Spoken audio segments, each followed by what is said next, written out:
Hello and welcome to the Triage Method podcast with me, Gary McGowan, and my co-host, as always, Mr. Patrick Farrell. Paddy, how are you? I'm positively splendid, Gary, as per usual. How are you? I'm very good, thank you. Great. What are we talking about today? Today we're talking about endurance running, and specifically we'll focus on building up to a marathon or just training for the marathon. You might have done one before. This is part of the How to Train series. So we're progressing through different training goals and particularly those that we help our clients with at Triage. So we have a lot of people that run their first marathon or want to improve their endurance running generally, and we coach them to achieve that goal while obviously continuing to preserve their health, their body composition, and their performance, obviously in this domain, but in other domains as well, and ideally not getting injured along the way. So that's the goal. We want to do it in a healthy manner where we're not getting injured. We want to be able to, well, some people want to be able to continue training in the gym and maybe preserve their muscle mass. Obviously, if you're a professional marathon runner, that's not necessarily your primary goal, but it is for a lot of our audience. And what we'll do in this podcast really is focus on the person that's trying to maybe run their first marathon or maybe just get the basics in order.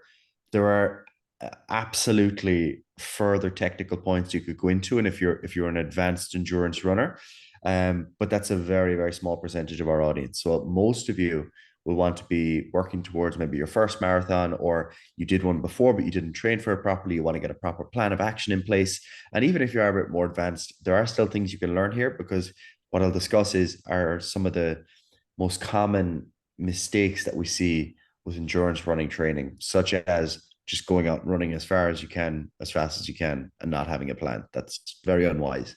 So that's the topic of today. Yeah, I would say like the goal of today's episode is to basically show you how to go from zero to good at endurance stuff. But going from that kind of good to great or great to, unbelievable, that obviously requires a lot more specifics. And it's the same with all the stuff we've been talking about, really, in terms of, yeah, okay, here you have the broad strokes of the program, the broad strokes of what needs to be covered. Cool. That's going to get you to good enough. That's going to get you to, okay, I can do fairly decently with this knowledge. But, and I think people kind of fail to recognize that there is a difference between, okay, I've done good enough, I've done decently well, from that level to, okay, now I'm actually in like the pro ranks. Like there is a relatively large gap in that, and sometimes it's just a case of you just need to keep doing more of what has been working or what we've been discussing. Sometimes it's a case of you just need to do it for longer, but often there are very subtle changes that you have to make. And unfortunately, we can't give you the broad strokes of that because it's generally person specific, situation specific, sport specific, etc. So I just wanted to throw in that caveat there. Absolutely. And where we start with this, really, guys, is are some of my rules of thumb. And there'll be a lot of rules of thumb in this podcast because, again, you just you can't. There's not going to be evidence, like very specific evidence on every one of these things. So when you're running your first marathon, it's not like we have a complete evidence base, and loads of guidelines that show this is the exact best way to do it, because people come from all sorts of backgrounds. So what I use are heuristics and rules of thumb that I think are quite helpful. And one of those that I always say to clients is, for any new running distance, the goal should be to earn that distance. Okay. So earn your 10K, earn your half marathon, earn your marathon. And what I mean by that is that you should put a bit of effort into, training for a 5K, excuse me, going out and performing a 5K, whether it be at an event or just on your own, you're testing yourself. Put a bit of time into that before going to the 10K, before going to the half, and before going to the full marathon. The reason this is so beneficial is that, one, it gets you into the habit of, basically training for running very regularly without having this massive gap of, I'm going from zero to marathon, or I'm going from 5K to marathon. Because if we were to talk about that in a weight loss context, it's like saying, I have 40 kilos to lose. Surely we'd break that down and say, let's aim for 5 kilos in the next 12 weeks or something like that, rather than just saying, okay, we've got 40 kilos to lose. Let's get stuck in. Okay. We want to break it down a bit. But not only that, what we also want to do is begin to focus on some of the details that will carry over to your marathon. So, for example, you need to get good at pacing. All right. You need to get an idea of what's your 5K pace look like. Once you know what your 5K pace looks like, you'll begin to realize that, okay, if I'm going to train for a marathon, I need to start running slower because if I can only run 5K at this pace, I need to be slower if I want to run for longer. So that's where you begin to calibrate your training a bit more. So you get an idea of here's my 5K pace, here's my 10K pace. If I go to 20K plus, I start to slow it down to this pace and so on. And this all becomes really important as we move into the training planning shortly. Okay. So don't just go into endurance running and think, I'm going to just run as far as I can without any previous training. And this is my only 12 weeks. Okay. Some people do it, they do the couch to marathon, but it's just not ideal. Okay. I think getting used to the practice of running, getting used to things like how you manage your breathing, the posture that you hold, the cadence, the right stride length for you, all of that stuff comes with time. And if you can begin to focus on it over smaller distances first, it's much easier to then focus on it over a very large difference like a marathon. Again, if we take it to another similar situation, such as weight training, we're going to get our new clients to focus on, staying a little bit further from failure at the start. They're going to start with lighter weights. They're going to start with, not aiming for their 1 rep max every week. But eventually we get to that 1 rep max. But in the interim, we might focus on, okay, what's your 8 rep max? What's your 5 rep max? What's your 5 rep set with 2 reps in reserve, and so on. And this is the same thing that we're trying to develop here as it applies to marathon running. We want to prioritize our bench press technique. We also want to prioritize our running technique. Okay. So it's not just about going in testing maximally, especially not for something that is as tough on the body as a marathon. Yeah, and obviously, like it depends on your entire situation. Like if you're coming to this, oh, I want to start, I want to, run a marathon, and you're coming to this from a background of doing lots of field sports or Yeah. doing a lot of sport in general when you were younger. Like it's obviously going to be a different experience than if you're coming to this going, I've literally never done any exercise, and I've always wanted to do a marathon, so let's crack on with it. So there are differences in terms of how you approach it. Like you might come in, like I was saying, going, okay, we're going to just own that 5K first. You come in the first day and you're like, 5K is easy. It's no bother. Mm-hmm. Obviously you can kind of, take it at your own pace, skip ahead if you're like, okay, 5K is, pretty easy. I still understand I need to, redevelop if you're coming to this after a long time off or whatever, the like skill of pacing and learning how hard I should be pushing, etc. So there are still benefits to spending some time like trying to get mastery effectively. But you can kind of push ahead at your own pace. But you have to actually be honest with yourself with this stuff, because I couldn't tell you the amount of people that have come to us either having gone, oh yeah, I want to run a marathon or I want to do XYZ run, and they've gone from zero to I'm going to try to be a hero like straight out the gate, and it just doesn't work. Like you might be lucky and you might just go, okay, that was just very hard on the body, and I'm not going to do that again. Or which unfortunately happens very often, you do that first run and then you end up with an injury in your ankle or your knee or something because you just pushed yourself to the max to try to get your max speed, max distance, everything straight out the gate, having not trained for a while. And it's just a recipe for injury. Even if it's only a minor injury, usually, well, most people would pick up some sort of little niggle from that. Absolutely. And that's really important. And that brings us to also understanding what are the barriers to performance, because this informs training. Okay. So at the physiological level, there's sort of 3 different things that we can think of as barriers and thus things that we're trying to improve. The first one being maximal oxygen uptake, or VO2 max. Okay. You've probably heard of this before, but it's basically our kind of overall quantification of one's aerobic fitness. It's describing our ability to pump blood around the body, to oxygenate that blood, to take that oxygen to the tissues, and then to get that oxygen from the blood into the tissues and use it appropriately. Okay. So it's a very it's a very brief summary of something that encompasses a lot of different systems, including the respiratory system, the cardiovascular system, the blood vessels and vascular system itself, and then the muscle, of course. Okay, and all of that then is involved with the broader musculoskeletal system, the bones, ligaments, etc. Okay, but the first thing we need to do is we need to get oxygen to tissues so that we can keep running for a long period of time. Additionally, alongside that, we've got something that's called our lactate or anaerobic threshold. There's multiple different ways of defining these thresholds, and you'll see ventilatory threshold, you'll see lactate threshold, you'll see anaerobic threshold.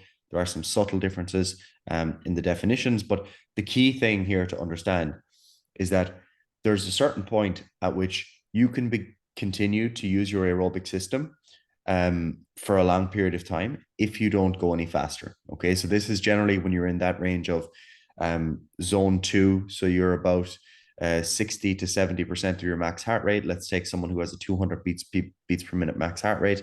That'll be 120 to 140 beats per minute. There, we're very likely to be below the lactate threshold. Okay, this is the threshold at which you're going to begin to produce more lactate. Your lactate levels are going to be increasing as a result of you digging into anaerobic energy production.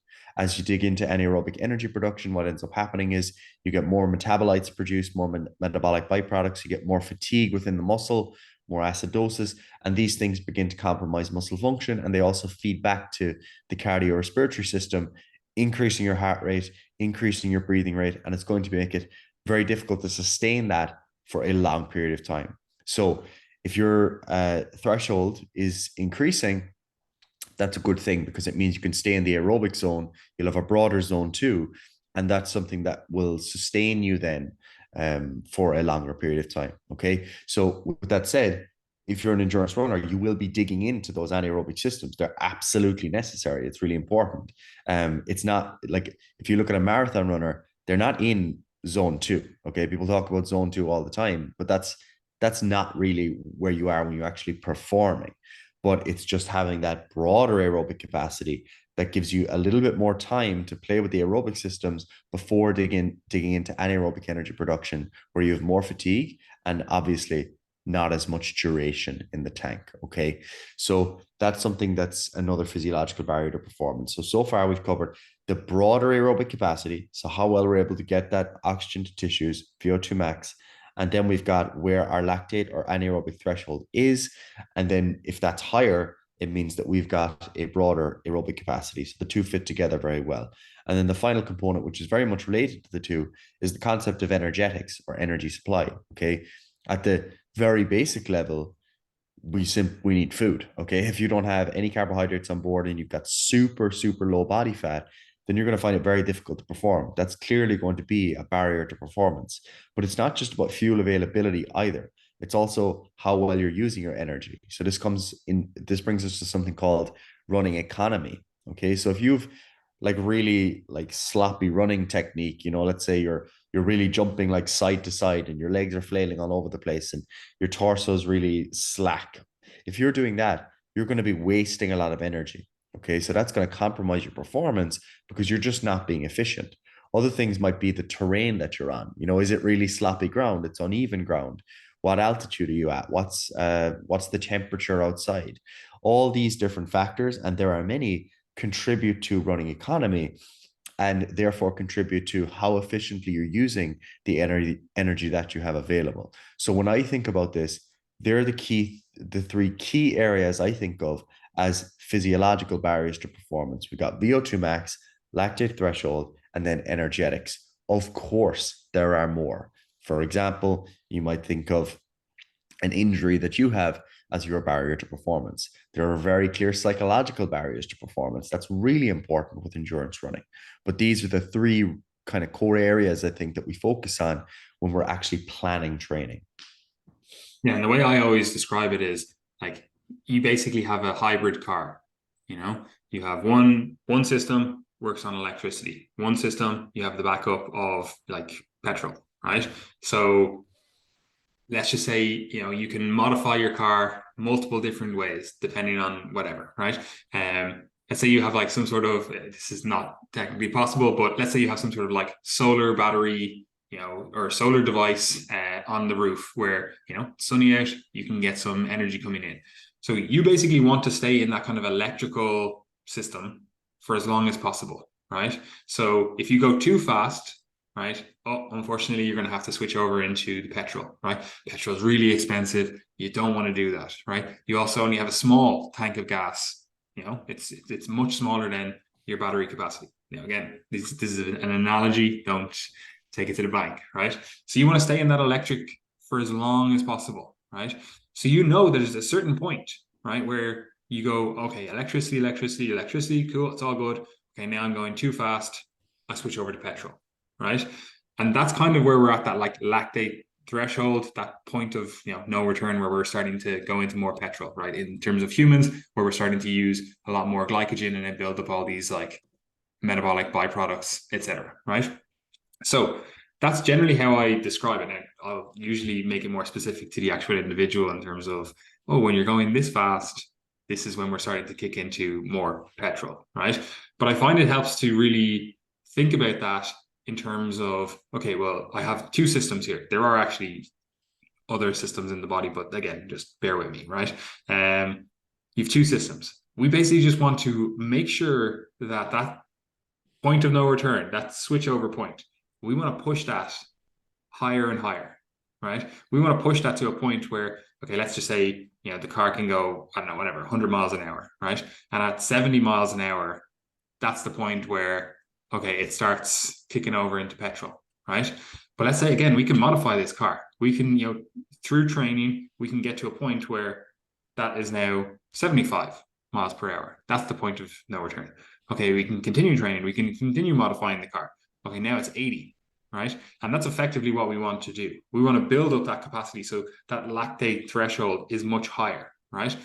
Now, in terms of actual running and in terms of actual human physiology, we are talking about oxygen consumption, oxygen uptake, oxygen, getting around the body. That's basically the energy. It's not actually the energy, but you need oxygen to burn the energy, right?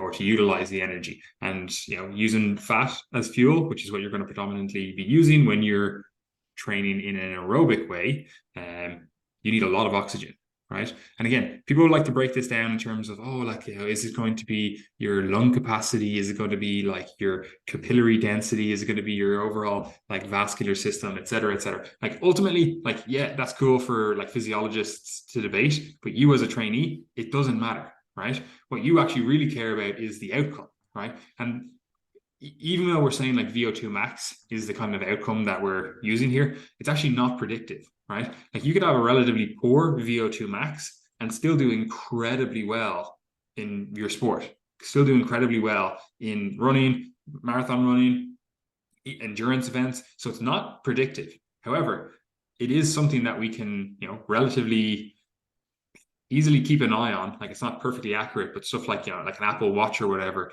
like that tracks your VO2 max based on like walking speed, and heart rate.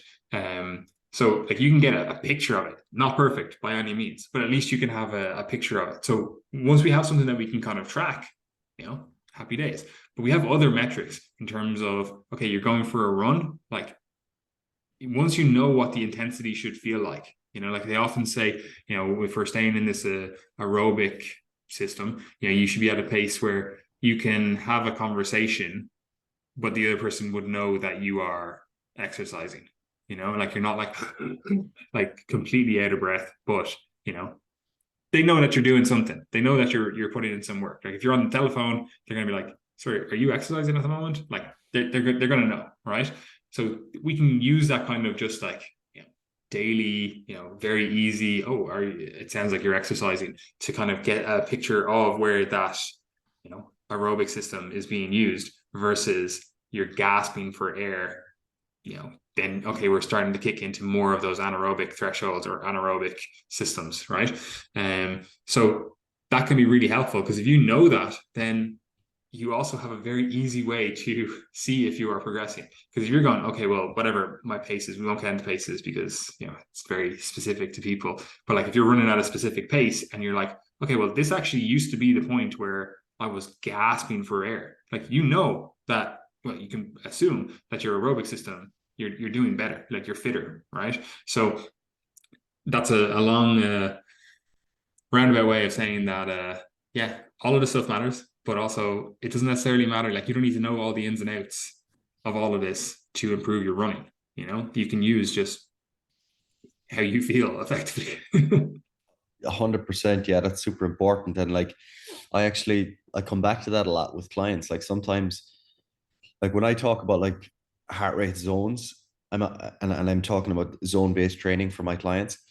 I'm putting it in there like as a rough guiding light. Sometimes my clients get far too stressed about it. They're like, "Oh, Gary, my heart rate went up to 155, 160 today. Like I really need to slow this down." And I'm just like, "Okay, how are you feeling?" And they were like, "No, it was fine. I could have continued for ages. I actually felt really good. It was no problem." Okay, then we don't need to worry about this. This is just not an issue. Okay, so when you're planning running and you're thinking about heart rate, you have to think about it at the level of the individual. People have different heart rate responses for many different reasons. There can be individual factors on a given day. You might have had loads of caffeine, poor sleep, high stress, etc. But ask yourself, how does this correlate with my actual RPE, my rate of perceived exertion? If you've got an elevation in heart rate on a given day and you've got an elevation in RPE, you just feel like crap, you feel your heart's racing in your chest, that's useful concordant information. If you've got the elevation in heart rate, but you feel fantastic and you feel you could run for 3 more hours, then you don't need to act on the fact that your heart rate has changed. Okay, so just keep that in mind, especially as I get back to some of the specifics around running planning. Now, I'm going to go back to a couple of my rules of thumb here. Um, this is not like super evidence based, but it's just like when I'm approaching a new client, I'm looking out for these things. Okay. So ideally, as a prerequisite for somebody that's training for a marathon, at 12 to 18 weeks before the marathon, I'd like to see that they've completed a run in the range of 15 to 20K. Okay. So you've done that before. It might be like, for example, I might say to them, have you done long running before? And they might say, oh, yeah, sure. I trained for half marathons for years. I've just been out for a year or two. In that case, I'm like, okay, that's fine. I know that you've done this in the past. I know you've got some of those adaptations that if we poke away at this for a few weeks, these are going to come flying back. Okay. Similarly, if someone tells me, I just ran a half marathon last week, there's a full marathon in 4 months, I'd like to train for it. I'm happy with that. I'm going to say, yeah, that's no problem. That sounds like a decent prerequisite. We can make this happen. If someone comes 12 weeks out, they say, I've never ran before, Gary, but I want to do a marathon. I'm thinking, yeah, we can do it, but this isn't ideal. Okay. So the ideal prerequisite is you've done the 15 to 20K distance, ideally more than 12 to 18 weeks before the marathon, because that gives you plenty of time to focus on what's my goal time for the marathon, how am I going to approach my pacing, etc. The problem is if you've never done any long running, you don't even know where your pacing should be for something like the marathon distance. So we're spending a lot of our time then trying to focus on that, trying to calibrate that, trying to ask ourselves, okay, should we be aiming for 6 minutes per kilometer? How about 5:30? You're doing really well over a 5K distance, but we've no idea what it looks like over the half marathon and then full marathon distance. So you've basically just got a lot of the basics taken care of if you've done those longer distances before. Again, it'd be like trying to go and do a powerlifting competition. If you say, Gary, I've got a powerlifting competition in 12 weeks, and I say, yeah, right, send me a picture of your bench press, and you say, oh, well, I've actually never bench pressed before. Now I'm thinking, okay, now not only do we have to focus on strength development now, we have to focus on getting your basic bench press technique down. You don't even know the rules of the sport. Okay. So you want that stuff taken care of. And then the specifics of the training are far more impactful. Yeah, and like you might be listening to that and going, "Oh, Jesus, I'm not training for half a year for a marathon, right?" And like that's fair enough. You might just think, "Okay, I'm going to be able to. I'm just going to do a 12-week prep, 16-week prep for this marathon." And again, it can be done, right? Mm-hmm. But I actually think one of the biggest issues with doing that, because it's skill acquisition a lot of it, but running well, like well enough, is actually relatively easy. Like humans are kind of designed to do it, right? So you can get to a point where you're pretty decent at this, right? Like I'd say you could probably learn to run quicker than you could learn like a bench press or something, right? Like to bench press well, right? But what I actually think the biggest issue is we're going to have to build up volume over that 12, 18 weeks, whatever it is that, we have before that, which means that our overall volume is going to be relatively high towards the end of that marathon prep, right? And Well, that will allow you, because we'll do some sort of like deloading, we'll do some sort of like peaking, tapering, whatever you want to call it, before the actual race. Well, that will allow you to uh, complete the marathon. It doesn't necessarily mean that it'll lead to your best performance, right? Because generally, if I can get a couple of weeks of really high output, closer to the start of this prep, where I'm like, okay, I know you can hit these distances. We're not even thinking about that in our mind. We're not even thinking about, oh, can I even hit the required distance? That removes so much stress from the overall training process. Whereas if you're coming into, whatever, week 12 of a 16-week marathon prep, and you've never even come close, like you're only just starting to come close to feeling like, okay, I think I can even hit the bare minimum distance. I can actually just complete the race. Like, it's not even a physiological stress. Like, obviously there's a physiological stress in terms of, you actually have to do the race, or to actually have to do the distance. You actually have to recover from that, etc. But there's so much extra stress where you're constantly thinking, oh, am I going to be able to do this? Like that, I did that like 25 kilometers 2 weeks ago, and like that was rough, like there's just this voice in the back of your head, right? And obviously, again, across the whole training block, there's more fatigue being built up. So while you are, adapting, and you are, probably able to run a little bit faster, probably able to run a little bit more efficiently, etc., like you're still feeling it. It's still hard training. You're still feeling like there's a recovery, debt effectively, right? And that's probably, for me, that's the biggest thing. It's the psychology of it. Where it's like just in the back of your head, you just constantly thinking, am I able to even hit the distance? And that's assuming like we're not dealing with any little niggles, injuries, fucking whatever else. So for me, I would like most people to have a decent base. Again, it doesn't have to be, oh, I've run a marathon before. Obviously that would be, probably ideal. But I would like to see that you've got into the higher volume, like you've at least done a run over 2 hours. That would be, phenomenal. You're like, okay, cool. I know you can at least run for 2 hours, right? Like I have a few clients at the moment that they come from a background of having a large aerobic base. It might not have been specific to running, but I know for them that, okay, we don't necessarily need to have hit 2, 3, 4 hours of running right now to know that, you're going to be able to run that distance, or for that long, in a couple of weeks, because I know you have a good aerobic base. I know you know how to pace yourself in terms of, what that feels like intensity wise. But anyway, how do we get on with that? Let's say you accomplish those prerequisites, or you don't. What's the approach? You're like, I'm Yeah, going to go for the 18 weeks now. Let's go. yeah, you've all done your pre prep. You're ready to go. Look, firstly, for those who aren't, in the running world, and you've come in from the lifting background, because I know a lot of people try to make that transition. There's just as much like my way is the best way, your way is crap in running as there is in lifting. Okay. So you hear people arguing in lifting about, is it like, should I go high intensity? Should I go high volume? Should I do one set? Should I do 5 sets? Should I go to failure? Should I not? It's the same in running. Okay. You even have this at the level of like the Journal of Physiology, where there's an entire kind of debate series dedicated to like doing more interval running versus doing longer running or longer endurance work, and so on. Okay. So the point is that there's conflict in every field, and there are better ways for certain people. Some runners love doing more like high intensity interval runs, as in lots of like repeated sprints, shorter, faster runs, etc. Others like to do super high volumes of the low intensity work. What I try to do is take a bit from each area, because that's what's most likely to apply to the broadest range of individuals.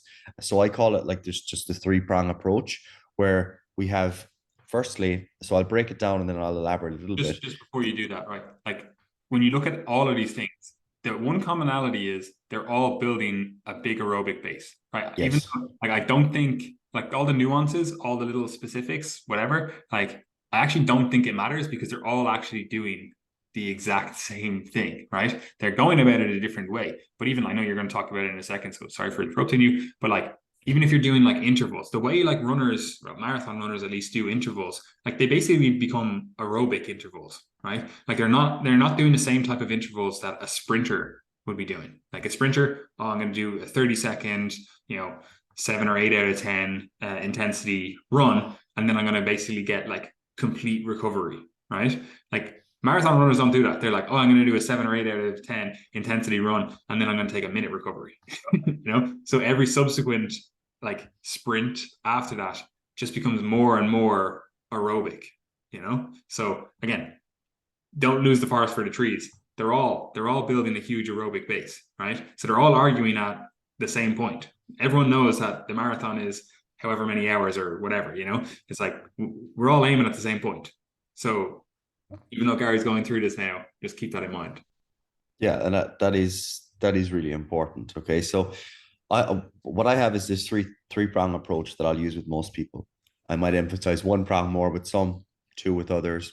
A lot of the time we have three at least some point in the marathon prep. So what I consider to be like the cornerstone, and this should probably make up the largest percentage of your training, especially from a time and a volume perspective, are the slow runs. Okay, so these are slow runs that you do below your goal pace for the marathon. That's really important.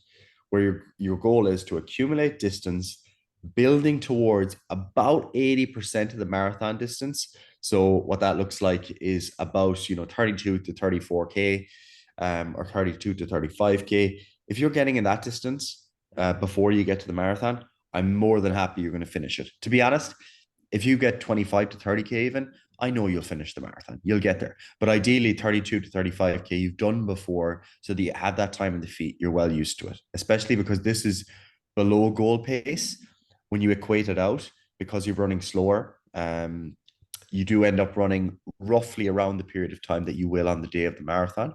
And as a result, I know that you're prepared for the time in the feet. So this should make up most of your training time. These slower runs, these are going to be in that range roughly of zone 2, where you're 60 to 70% of your max heart rate. And the thing that strikes most runners, or most people that are getting into running, is that this feels so slow. Okay, people really have to slow themselves down, and that can be difficult because you're all motivated to do your running. But trust me, when you're 10K, 15K, 20K into that run and you've been running for 2+ hours, that starts to get pretty difficult. And you'll be glad that you took your time at the beginning. Okay.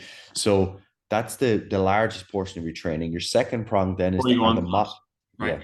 Yeah. If you're a beginner, hammer this. This is your Hammers. Yeah. like this is the one that if you like. I very often do this with clients who are coming in that are like, I've never done a marathon. I want to improve this stuff. This is the thing that we're hammering the most. This is the thing that makes it the bulk of our training. And effectively, I try to get people to a stage, and again, you touched on it there, where they feel like they could just go all day, right? They're at a pace, they're running, and they're like, I'm never reaching that point where I feel destroyed. I'm never reaching that point where I'm absolutely gasping for air, right? And like you said, people generally will find they're like, I feel like I'm running very slowly. I feel like I'm not like I could push myself a lot harder. And I say to them, I'm like, look, that's cool. We're going to save that energy for the actual race, right? Right now, we're trying to improve your running economy, improve your efficiency, improve your like just aerobic capacity overall, right? And we're just building up all of those things, the length of time that you're doing this, the like pace that you're going at, all of these things. We're just doing it, we're taking it handy, right? We're just spending a lot of time in this. I actually don't really like the zones. I feel like they're very convoluted, and people say zone 2 when they're actually in zone 3, and it's all over Yeah. this whatever. But we're in this classic zone 2, like whatever, 60 to 70% of your max heart rate, right? Obviously, again, it's going to be different for everyone, but that's a whole other discussion, right? But if you just hammered that aerobic system, right, and you did it via running, you're going to build basically all the adaptations that you actually need to complete the race, right? And that has to be the first goal, right? Like you don't want to do 18 weeks of prep or however long it is for a marathon and then not even complete it, right? So that has to be the first, like, tick the box, right? And if you did nothing else except this, like the aerobic base stuff, like you did that, like it's just even say 2-3 times per week, like you would get to a stage where you have a pretty good gas tank and you can like complete the race, right? Now, afterwards, and Gary, I'll touch on this now, if you want to do it in good time, you want to really improve like the speed at which you're running, we're going to need to bring in some other things. That's not to say that they're actually 100% necessary, because there are many runners out there who do stuff like that, like a math method, like that maffetone, aerobic fitness and whatever, or max aerobic fitness training, where they'll basically just try to get to that peak when we talked about that like energy system transition there, where like they'll basically get to that peak of their aerobic system, just stay at that, you know. And what they're doing then is really working on trying to get faster while staying at that level, right? So like you could do that. You could never touch on any of the things that Gary's going to talk about now in a second and still really, really improve your overall running, right? So again, there are discussions, there's so many debates, but just keep in mind, what are you actually trying to do? Check. And then the second prong is sort of the middle one, so moderate distance or moderate runs, I should say. So these are runs that are generally going to be in the 6 to 12k range. You might say 5 to 15k range. It's not too important, but the idea here is that it's a moderate enough distance relative to the marathon. It's not like super short where like the intervals, somewhere in the middle. Okay. These are runs that you're going to perform at, and this varies a lot, but I'm going to say 0 to 15% faster than your goal race pace. Because the distance is shorter, you can run a little bit faster. So we're getting exposure to faster pacing so that when you do that slower pacing, it's just far easier. You've built up the pace, you've worked in those anaerobic zones a little bit. It kind of prepares you a little bit as well for later in the race, okay, when you are struggling, because you'll be emulating that a little bit here.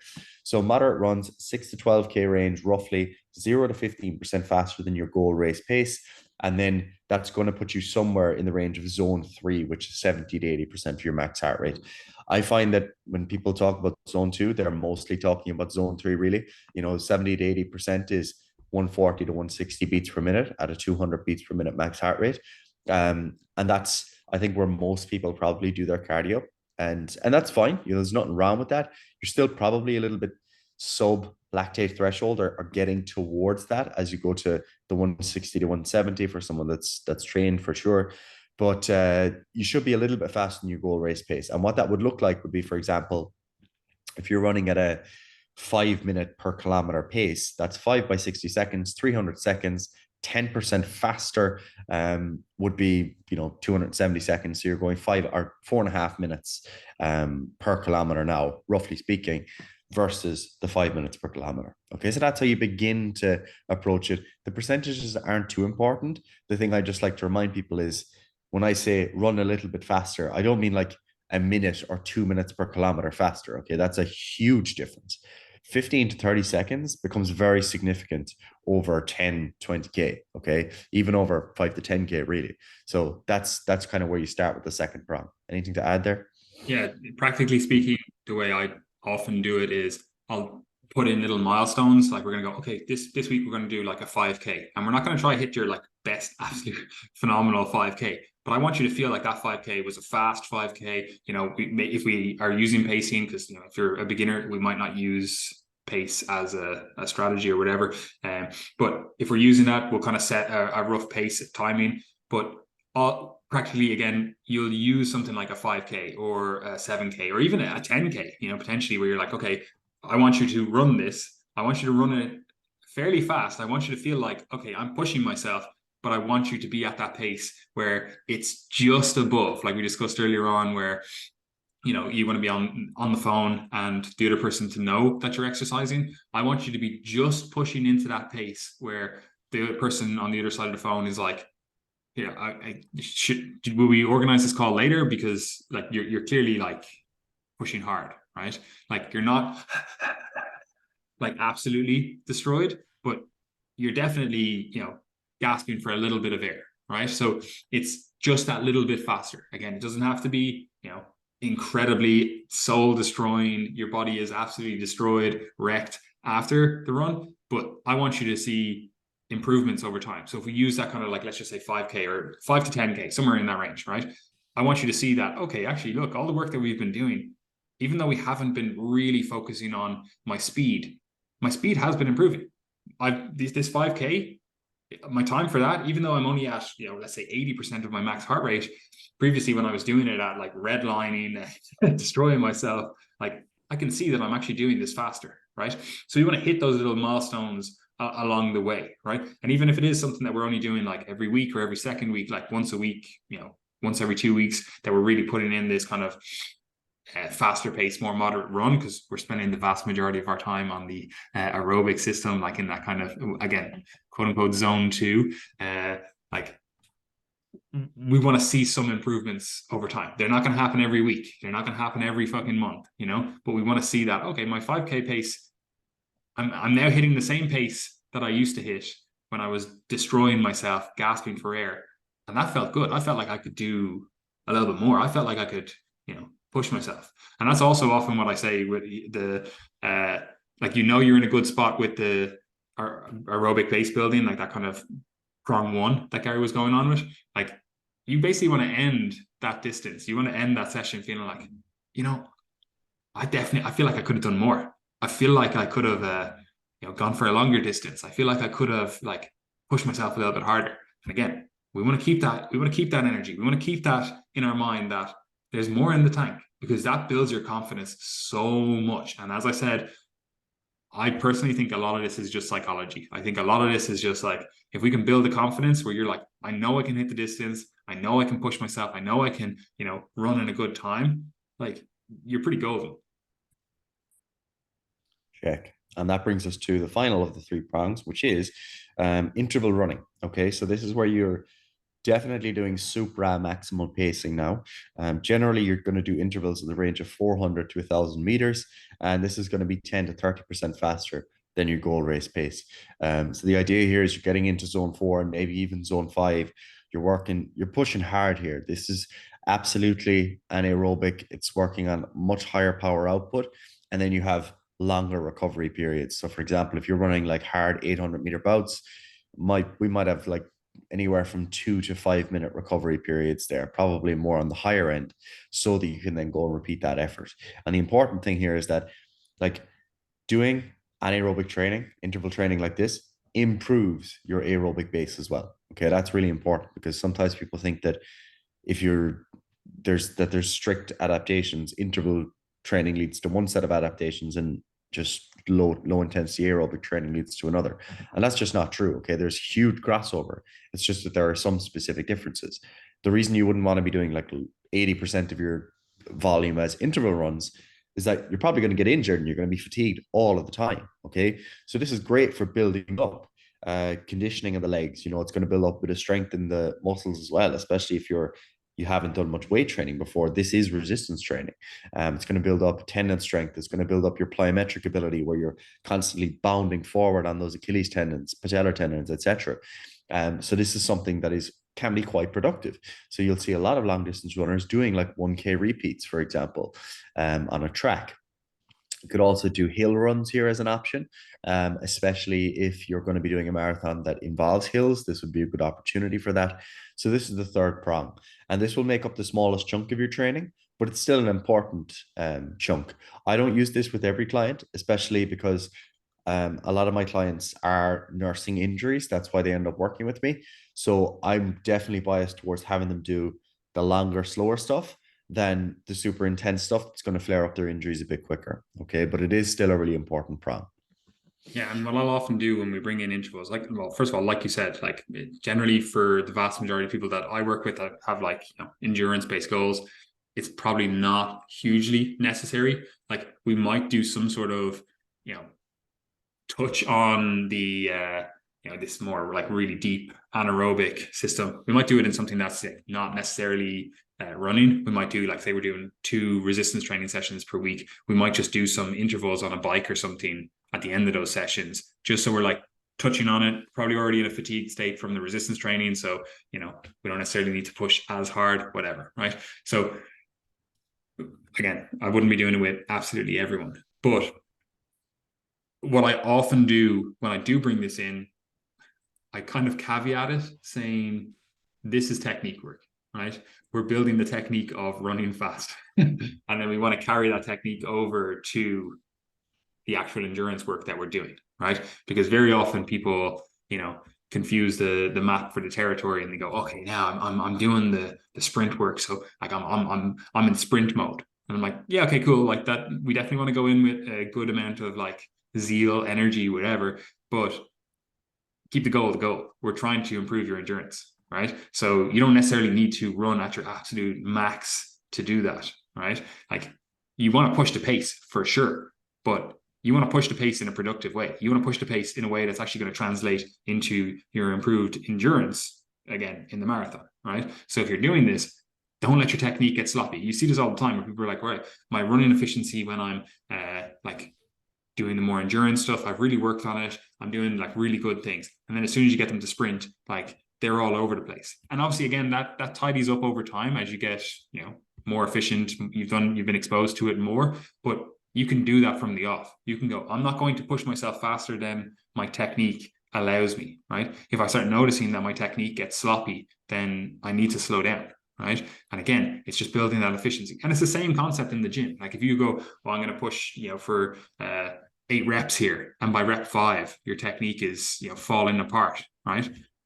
It doesn't matter that you got the 8 reps. Like your technique was shit. You're not actually getting the adaptations that you think you're getting, right? And it's the same with running, right? So you don't want to just ingrain shitty technique. You don't want to just keep hammering this like shitty running economy just because you're trying to run as fast as possible, right? So do keep that in mind. Yep. And then, of course, you're going to need to do this over time. So, this three prong approach, what you need to do is ideally accumulate over a period of 4 to 6 weeks where you're building up gradually. So, that longer run's getting a little bit longer. Maybe you're adding an extra interval. You do that for 4 to 6 weeks, and then you take a slight step back. Okay. And then you evaluate. The problem is if you're constantly ramping up every single week, you're accumulating fatigue, maybe higher risk of injury. So I like to have weeks where we just pull back the distance a little bit. We might pull it back to 50 to 70%, recover a bit more, and then make our plan for the next 4 weeks. So let's say it was 4 weeks, you're taking a small step up each week, then you plateau or drop back down a little bit. So you drop back down to a lower level, and then you start to climb from a higher point again. And that's what I would do in the lead up to the marathon. So that's very broadly the approach that you're going to aim for. How this looks on paper is going to vary by client. What I would typically end up doing is put one of the longer runs at the weekend when people have more time, and then I might have them do 1 to 2 of the moderate runs midweek when it's easier to get them in, or we might have 2 long runs per week, but one might just be the longer at the weekend. Um, and then our interval run might be, one of their training evenings that they have. They can get to a track or they can get to an area where they have a clear run for intervals. Very much depends on the client, the time they have available, and whether or not they're doing additional gym work as well. Some people will be playing field sports, some people will be in the gym as well. And as a result, we don't have like a clear run at just running. So it does vary on paper, but if you have those 3 prongs in place, you should do pretty well. And as we said, that first one, that slow, steady state, you're at that kind of zone 2 or whatever you want to call it.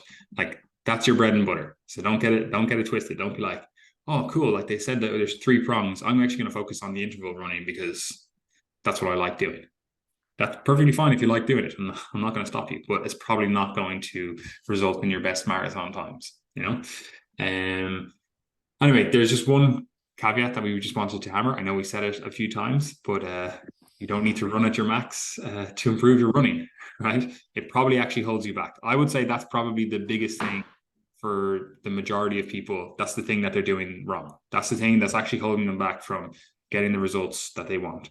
They're just constantly trying to run as hard as possible for as long as possible. You see people going like, oh, I'm training for my marathon, and they'll put up like, I don't know what their Whoop data or their Strava or whatever, and you look at it, you're like, you're at literally 180 beats per minute and you're a 30-year-old individual. Like this is like 90% of your max, or even more, 90% of your max heart rate, and you're just going out for your casual run like midweek. It's like you're really pushing yourself.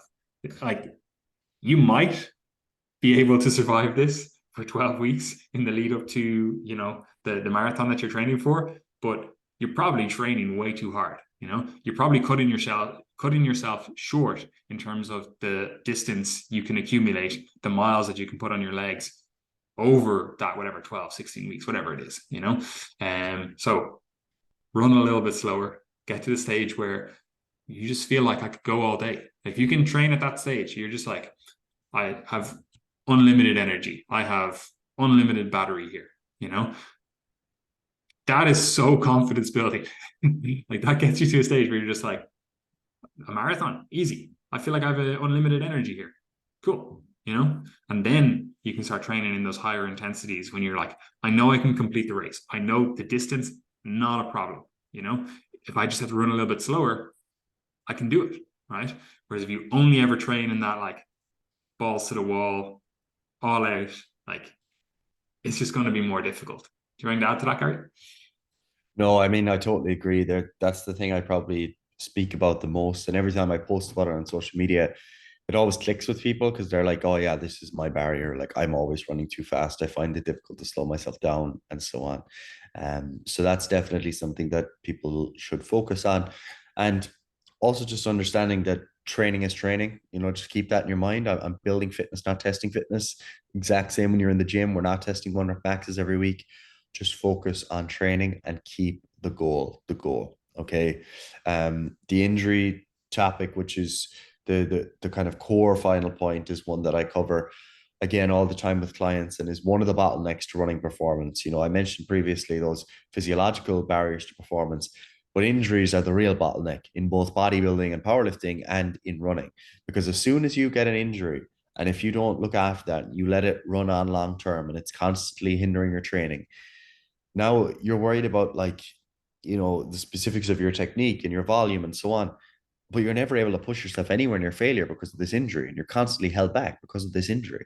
And that's the same thing when it comes to running. Okay, don't increase volume too quickly. Take your time with those steps as you increase. Your body needs time to adapt. It's not going to adapt from 20K to 40K week to week. It's like weight training. We add on small little nudges. Okay, an extra rep here, an extra 2.5 kilos there. It's the same with running. An extra kilometer or two as you're increasing. If you're trying to speed up, make small changes. So I'm going to try reduce my pace by 10 seconds. I'm going to try reduce my pace by 15 seconds. These are the small little changes that you begin to make that really do accumulate over time. And if you do see injuries pop up, so you're thinking, God, after yesterday's run, my Achilles is at me, but I've got a 20K today. I'm going to do it. It's not worth it, okay? Because what starts as a small niggle can suddenly become a full-blown tendinopathy that you're now dealing with for 6 months. That's very frustrating, and that will certainly stop you running a marathon. So try to deal with those things quickly.